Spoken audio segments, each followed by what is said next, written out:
All FC8600 models have a similar process to building the stand, so we will cover building the FC8600-60. To build the stand, first unbox all the parts and pieces to the stand. Keep in mind that some of the stand parts, such as the screws, are located in the main cutter box. When gathering all the parts for the stand, keep the cutter in the box for right now. Lay each piece of the stand out on carpeted ground to prevent scratches. Let's identify the different components. There are the two stand legs, the two footers, the center crossmember bar, two stock roller plates, two media stock rollers, 20 M5 socket head cap screws, and an Allen wrench. Keep in mind the basket assembly will be in a separate box. First, mount both stand legs to the crossmember using 4 M5 socket head screws. As you mount the crossmember to each stand leg, do not tighten the screws completely. We will tighten them after we place the cutter on the stand and it has been properly seated. Place the stand upside down so that the footers can be mounted. And then mount the footer to the bottom of each stand leg. Mount the footers so that the longer ends of the footers are facing in the same direction. Next, remove the cutter from the box. The FC8600 can be mounted to the stand in two configurations. Backloaded, where the media roll is to be placed in the back and travels toward the front of the cutter, or front-loaded, where the media roll is placed in the front of the cutter and travels toward the back of the cutter.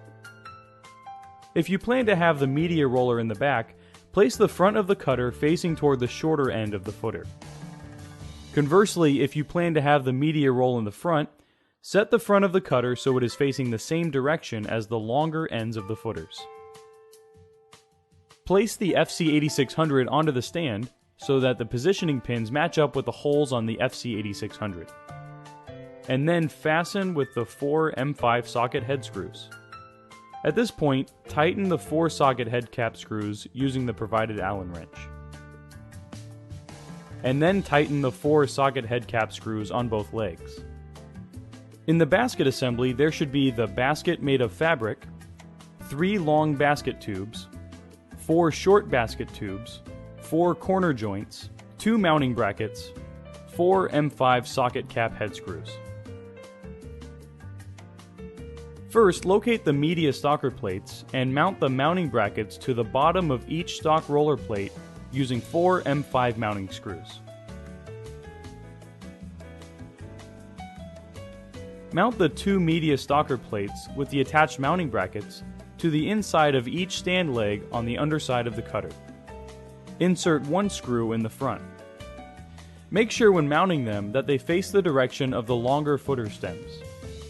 Notice that the longer end of the footer is always under the stock rollers and media.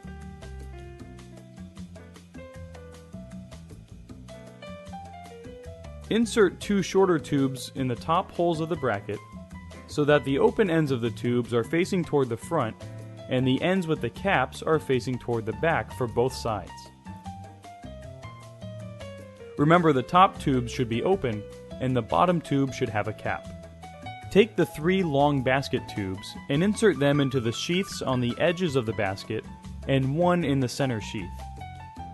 Now locate the joints and insert them into the ends of the longer tubes.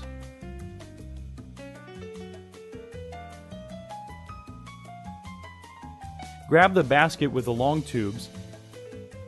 Go ahead and place the center tube in the slot on the bracket.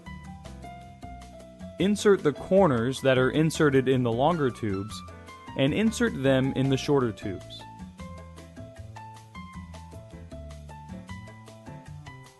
Now connect the short basket tubes to the joints inserted on the long basket tubes at each end of the basket.